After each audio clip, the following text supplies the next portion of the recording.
No. No. Yes, yes, we all know about the deflection stresses on metal rectangles. It's the corners that are important. You don't address the corners. Oh, hi. I'm Greg Perkins with Oak Ridge Bellows.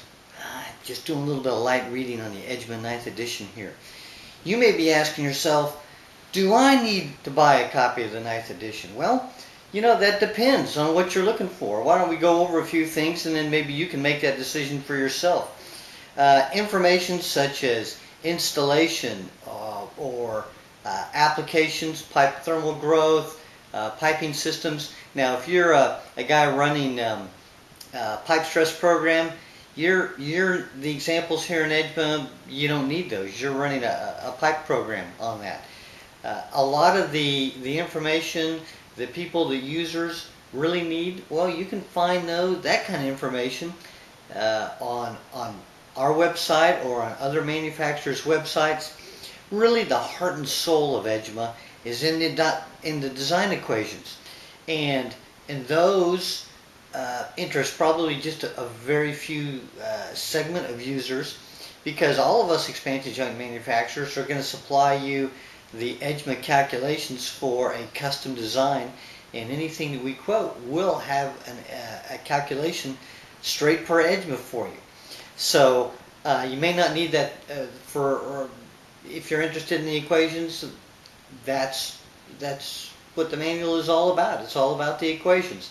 And if you've got an interest in that, you should have it. If you work for a large engineering company, you should have one of these in your library, and it should be the latest edition.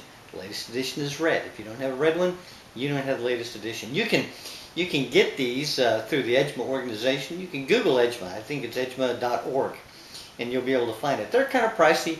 It's a little north of $300 these days, and that's why I point out, if you are just looking for the information that I mentioned, then you may not need to have an EJMA. Some other things. If you are thinking that there's information that's very specific to your application, such as FCCU, refinery style expansion joints, LNG, cryogenic style expansion joints, styrene, high temperature elevated expansion joints, or any type of hardware design related to that, that's not going to be in the EJMA standard. And so you need to work specifically with an expansion joint company that you feel comfortable has that type of experience. If you're looking for all kinds of applications and training guides on metal expansion joints, well, you can find that at www.oakridgebellows.com. We've got all that information that you need. Again, I think the EJMA manual is a great manual. It may be more than what you need, though. If you'll excuse me, I've got a little bit of light reading to do.